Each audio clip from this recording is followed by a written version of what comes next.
Ribuan rumah warga di Kabupaten Musi Banyuasin terendam banjir. Akibat Sungai Musi meluap dampak tingginya intensitas hujan, warga terpaksa mengungsi ke lokasi yang aman. Sungai Musi yang membentang di wilayah Musi Banyuasin meluap akibat tingginya intensitas hujan. Ribuan rumah warga di Desa Napal, Kecamatan Lawang Wetan, di bantaran sungai dikepung banjir setinggi 1 meter. Belasan warga sudah mengungsi ke rumah tetangga maupun keluarga, karena rumah semi permanen mereka lebih dulu terendam air hingga bagian dapur rumah. Banjir tahun ini lebih besar dari banjir sebelumnya atau banjir 5 tahun lalu. Hingga kini ketinggian air terus meningkat.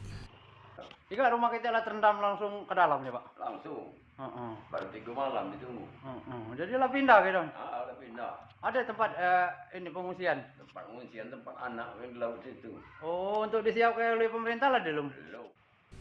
Sebagai petani, tak bisa bekerja lantaran kebun dan sawah mereka terendam banjir, hanya berdiam diri di rumah.